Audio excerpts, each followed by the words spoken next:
भले ही प्यार की भाषा हर कोई समझ सकता है, लेकिन इसकी एक बहुत भारी कीमत होती है जो चुकानी पड़ती है। लॉन्ग बिफोर जब हमने कॉन्ग को मॉन्स्टरवर्स में मॉन्स्टर से भिड़ते हुए देखा था, 2005 में पीटर जैक्सन अपनी किंग कॉन्ग मूवी में लेकर आए प्यार लगाओ एडवेंचर और ट्रेजेडी की एक अनोखी कहानी, जिसके ऑस्कर विनिंग विजुअल इफेक्ट्स और इमोशनल स्टोरी लाइन इसे एक मॉडर्न कल्ट क्लासिक बनाते हैं, जिसके बारे में और भी जानने के लिए हमारे सब्सक्राइबर्स ने हमें कई बार इस टॉपिक को सजेस्ट किया था, जिसके लिए आप सबका बहुत बहुत शुक्रिया। तो चलिए इसी नोट पर जानते हैं 15 अमेजिंग, माइंड ब्लोइंग और awesome the king Kong movie facts, वो भी भारी भरकम स्पॉयलर्स के साथ। क्यों? क्योंकि आज की इस वीडियो में आपको पता चलने वाला है कि किंग कॉन्ग ने पीटर जैक्सन को फिल्म मेकर बनने के लिए किस तरह से इंस्पायर किया था। किंग कॉन्ग में किंग कॉन्ग का रोल प्ले करने के लिए एंडी सर्किस को किस गोरिल्ला से दोस्ती करनी पड़ी थी और किस किस तरह से उन्होंने किंग कॉन्ग का रोल प्ले किया है। जानेंगे आज की इस वीडियो में कि किंग कॉन्ग ने जीते हैं कौन कौन से ऑस्कर अवार्ड्स और क्यों नहीं बन पाई किंग कॉन्ग की सीक्वल मूवी। ये और बहुत कुछ आपका इस वीडियो में इंतजार कर रहे हैं, तो देर किस बात की। हे गाइस, मेरा नाम है पंकज सागर और आपका स्वागत है गेमों को हिंदी की एक और फ्रेश वीडियो में। Now without wasting any more time, let's get started. Peter Jackson द्वारा प्रोड्यूस्ड, को रिटन और डायरेक्टेड 2005 की किंग कॉन्ग मूवी बेसिकली एक सेकंड रीमेक है इसी नाम के मैरियन सी कूपर के 1933 की किंग कॉन्ग मूवी की, जहां पर इससे पहले भी 1976 में इसी नाम से इसका एक रीमेक बनाया जा चुका है। पीटर जैक्सन की 1996 की फ्राइटनेस को देखकर यूनिवर्सल पिक्चर काफी इंप्रेस हुआ था, जहां पर बेसिकली यूनिवर्सल ने उन्हें 1954 की ब्लैक लगून का रीमेक बनाने के लिए अप्रोच किया था। लेकिन जब यूनिवर्सल को उनके किंग कॉन्ग के ऑब्सेशन के बारे में पता चला तो उन्होंने पीटर जैक्सन को इस चीज के लिए ऑफर किया। लेकिन उस समय Peter Jackson Lord of the ring और हॉबिट मूवीज में बिजी थे और finally Lord of the ring को खत्म करते ही पीटर जैक्सन ने किंग कॉन्ग पर काम चालू किया। अगर आप the Lord of the rings और हॉबिट जैसी मूवीज के लिए किसी को शुक्रिया अदा ही करना चाहते हैं तो किंग कॉन्ग का करिए, क्योंकि अगर किंग कॉन्ग नहीं होता तो शायद पीटर जैक्सन कभी फिल्म मेकर नहीं बनते, क्योंकि पीटर जैक्सन ने 9 साल की उम्र में 1933 की किंग कॉन्ग देखी थी, जिसने उनके ऊपर एक बहुत बड़ा इम्पैक्ट छोड़ा था। जहां पर 12 साल की उम्र में उन्होंने खुद की किंग कॉन्ग मूवी बनाने का भी प्लान किया था, जहां पर उन्होंने अपने घर में रखा हुआ सुपर 8mm कैमरा की मदद से फिल्म बनाने का प्लान किया था और अपनी मदर की फर कोट से उन्होंने गोरिल्ला सूट भी बनाया था। लेकिन ऑब्वियसली बच्चों का खेल एक समय बाद खत्म हो जाता है, पर ऐसा पीटर जैक्सन के साथ नहीं था। इसी चीज ने उन्हें फिल्म मेकर बनने का इंस्पिरेशन दिया। अब चलिए बात करते हैं इस मूवी के आइकॉनिक रोल्स और उनसे जुड़ी हुई कास्टिंग के बारे में। इनिशियली पहले डायरेक्टर कार्ल डेनहम का रोल एक्टर रॉबर्ट डिनेरो और जॉर्ज क्लूनी को भी ऑफर किया गया था। साथ ही साथ ये रोल सर ईयर मैककेलन को भी ऑफर किया गया था, लेकिन वो उस समय इंग्लैंड में एक प्ले में बिजी थे और सन 2000 के हाई फिडेलिटी मूवी के अंदर जैक ब्लैक के बैरी के पोर्ट्रेल को देखकर पीटर जैक्सन ने उन्हें ये रोल ऑफर किया। इसके अलावा पहले नेओमी वॉट्स के कैरेक्टर एंड डेरो के लिए नेटली पोर्टमैन ने भी ऑडिशन दिया था, लेकिन उस समय उनकी यंग एज की वजह से उन्हें रिफ्यूज कर दिया गया। वहीं पर एड्रियन ब्रोडी के कैरेक्टर जैक डिस्कोल के लिए किसी और एक्टर को कंसीडर ही नहीं किया गया था, जहां पर स्क्रिप्ट के खत्म होने के बाद डायरेक्टली उन्हें अप्रोच किया गया था और वो इस रोल के लिए तुरंत ही मान भी गए थे।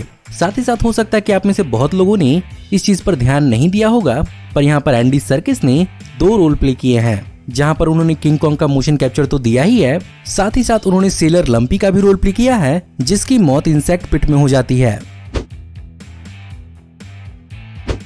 1933 की किंग कॉन्ग मूवी के अंदर मूवी की प्रमोशन के दौरान इस बात को प्रमोट किया गया था कि किंग कॉन्ग को यहाँ पर 50 फीट लंबा दिखाया गया है, लेकिन हाइट और उनके प्रोपोर्शंस के हिसाब से किंग कॉन्ग की हाइट को 25 फीट तक माना जा सकता है। और इसी चीज को यहाँ पर पीटर जैक्सन ने अपनी मूवी के अंदर अप्लाई किया, जहाँ पर किंग कॉन्ग की हाइट को 25 फीट का दिखाया गया है।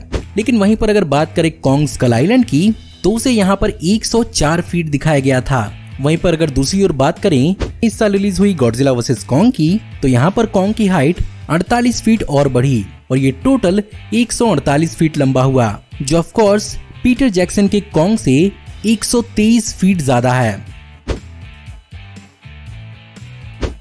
इस मूवी के अंदर स्कल आइलैंड के नेटिव्स का रोल प्ले करने के लिए सूडान के एक्टर्स को हायर किया गया था, जिनमें से बहुत सारे इंग्लिश नहीं बोल सकते थे, जिसके कारण इनके लिए ट्रांसलेटर्स और इंटरप्रेटर्स को हायर किया गया था।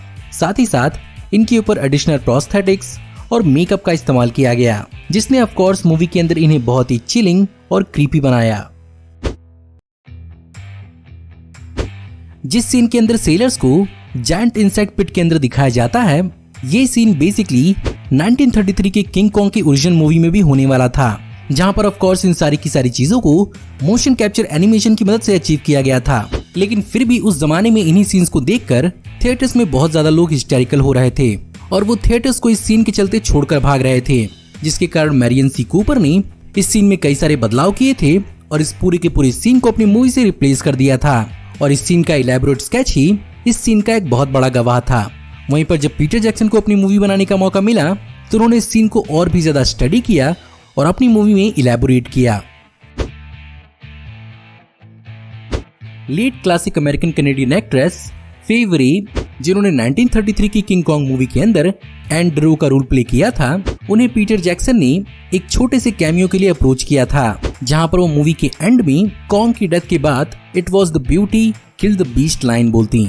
लेकिन पहले तो उन्होंने मना कर दिया था, लेकिन फाइनली उनका कैमियो इस मूवी में होने की पॉसिबिलिटी बन रही थी। लेकिन उसी दौरान सडनली उनकी डेथ हो गई, जिसके कारण ये प्लान नहीं बन पाया, वरना ये शायद बहुत ही शानदार ईस्टर एग और कैमियो होता। किंग कॉन्ग मूवी का एक टाई इन गेम भी लॉन्च किया गया था, जो बेसिकली स्कल आइलैंड के एडवेंचर पर बेस्ड था और ये मूवी के अंदर कॉन्ग के कैप्चर होने से पहले की कहानी है। साथ ही साथ इस गेम के अंदर मूवी के उन कई सारे सीन्स और प्लॉट्स को इंक्लूड किया गया है जो थियोरेटिकल फिल्म से रिजेक्ट कर दिए गए थे। अगर आपने इस गेम को कभी खेला हो तो मुझे कमेंट में इसका रिव्यू जरूर दीजिएगा। 2005 की किंग कॉन्ग मूवी ने अपने जमाने में स्पेशल इफेक्ट्स के मामले में कई सारे झंडे गाड़े थे, जहां पर इसके अंदर 2400 विजुअल इफेक्ट शॉट्स थे, जिसने की उस समय की बड़ी बजट मूवीज जैसे कि स्टार वॉर्स एपिसोड 3 और लॉर्ड ऑफ द रिंग की तीनों मूवीज को कहीं पीछे छोड़ा था। साथ ही साथ लॉर्ड ऑफ द रिंग्स के अंदर टेक्निकल और विजुअल इफेक्ट्स के एडवांसमेंट और एक्सपीरियंस के चलते यहाँ पर कॉन्ग के लिए मोशन कैप्चर को इनोवेट करने की नई इंस्पिरेशन मिली, जहाँ पर वेटा डिजिटल ने इसके ज्यादातर वीएफएक्स को संभाला था, जिनमें स्कल आइलैंड के एनवायरनमेंट और इकोलॉजी को डगलस डिक्सन के आर्ट पर मॉडल किया गया था। इस मूवी के डायरेक्टर पीटर जैक्सन कॉन्ग के बिहेवियर्स को एक ह्यूमन की तरह नहीं दिखाना चाहते थे, जिसके कारण उन्होंने गोरिल्लास के ओरिजिनल बिहेवियर को समझने के लिए कई सारे गोरिल्लास के फुटेज देखे। वहीं पर एंडी सर्कस ने भी अपनी ओर से अपनी होमवर्क की, जहां पर गोरिल्लास को समझने के लिए वो लंदन के जू में भी गए थे, जहां पर उन्होंने जायर नाम के गोरिल्ला मंकी को गहराई से स्टडी किया और उन्होंने उस फीमेल गोरिल्ला से बहुत अच्छी खासी फ्रेंडशिप भी की। इसके अलावा गोरिल्लास को और करीब से समझने के लिए उन्होंने अफ्रीकन कंट्री रवांडा और उसके जू को भी ट्रैवल किया। अब एंडी सर्कस ने गोरिल्लास को समझने के लिए अपनी काबिलियत तो साबित कर दी, लेकिन उसके लिए मूवी में परफॉर्म करना एक बहुत बड़ा चैलेंज था, क्योंकि मूवी के अंदर उन्होंने ऑन सेट एक्टर्स के साथ रबर सूट में कॉन्ग के सारी परफॉर्मेंस दी थी। लेकिन मूवी के प्रिंसिपल फोटोग्राफी यानी मेन शूटिंग के बाद भी उन्हें विजुअल इफेक्ट प्रोडक्शन के दौरान 2 महीने तक अपनी सारी की सारी परफॉर्मेंस को मोशन कैप्चर सूट्स के अंदर परफॉर्म करना पड़ा था, जिसके कारण उन्होंने इस मूवी के अंदर 2 बार कॉन्ग की परफॉर्मेंस दी है, जो अपने आप में ही बहुत ही काबिले तारीफ है। भले ही इस मूवी ने विजुअल इफेक्ट्स पर रिलाई किया हो, पर इन विजुअल इफेक्ट्स को रियल इफेक्ट दिखाने के लिए नियोमी वॉट्स को बिहाइंड द सीन कई सारे फिजिकल एफर्ट्स उठाने पड़े थे, जहां पर उन्हें छोटी मोटी इंजरी का तो सामना करना ही पड़ा था। लेकिन इस मूवी के फिल्मिंग के दौरान वो एक सेट से बहुत ही ऊंचाई से नीचे गिरी थी, जिसके कारण पूरा का पूरा कास्ट और क्रू शॉक में चला गया था। थैंकफुली रेगुलर योगा प्रैक्टिस के चलते वो इस चीज से जल्द ही रिकवर कर पाई। इस मूवी को इनिशियली $150 मिलियन की बजट पर बनाया जा रहा था, लेकिन जैसे जैसे इस मूवी की डेवलपमेंट होने लगी, इसका बजट $207 मिलियन तक पहुंच गया, जिसमें पीटर जैक्सन ने अपनी ओर से $32 मिलियन लगाए थे और इस मूवी का लेंथ 30 मिनट और बढ़ाया था, जिसके कारण ये मूवी उस समय की सबसे ज्यादा एक्सपेंसिव मूवी साबित हुई थी। और अगर बात करें कमाई की, तो इस मूवी ने कमाई भी बहुत धमाकेदार तरीके की, जहां पर इसने बॉक्स ऑफिस पर वर्ल्ड वाइड टोटल $562 मिलियन कमाए और ये 2005 की टॉप 5 सबसे ज्यादा कमाने वाली मूवी साबित हुई। वहीं पर मूवी की होम रिलीज के दौरान किंग कॉन्ग की 7.6 मिलियन डीवीडीज सिर्फ और सिर्फ नॉर्थ अमेरिका में बिकी, जिसने $194 मिलियन जनरेट किए। वहीं पर आगे इसे डीवीडी रेंटल से $38 मिलियन और टीवी राइट से $26.5 मिलियन मिले। वहीं पर इतनी शानदार कमाई करने वाली मूवी के डायरेक्टर को भी $20 मिलियन की सैलरी के ऊपर टोटल बॉक्स ऑफिस का 20% दिया गया। वहीं पर क्रिटिकली भी ये मूवी बहुत ही शानदार साबित हुई, जहां पर ऑडियंस और क्रिटिक्स की तरफ से इसे हर तरफ से पॉजिटिव रिव्यूज तो मिले ही साथ इसे ऑस्कर के 4 नॉमिनेशंस में से best sound editing, best sound mixing और बेस्ट विजुअल इफेक्ट्स के लिए 3 ऑस्कर अवार्ड्स दिए गए। साथ ही साथ इसे सैटर्न अवार्ड का बेस्ट डायरेक्टर, बेस्ट एक्ट्रेस और बेस्ट स्पेशल इफेक्ट्स का अवार्ड मिला। अगर आप भी इस बात को इमेजिन करते हैं, इसकी सीक्वल यानी किंग कॉन्ग 2 आज तक कभी हमें देखने को क्यों नहीं मिली? वेल, इनिशियली तो नहीं, पर हाँ, पीटर जैक्सन इसकी एक और मूवी पर 2013 में फोकस करना चाहते थे, जहां पर उन्होंने इस प्रोजेक्ट के लिए डायरेक्टर एडम विंगार्ड और राइटर साइमन बेरेट को चुना था। जहां पर राइटर साइमन बेरेट ने इस कहानी को वर्ल्ड वॉर 1 के जमाने में सेट किया था और ये बेसिकली 2005 की किंग कॉन्ग मूवी का एक प्रीक्वल होने वाला था। लेकिन यूनिवर्सल पिक्चर्स वर्ल्ड वॉर 1 के जमाने में मूवी को सेट नहीं करना चाहता था।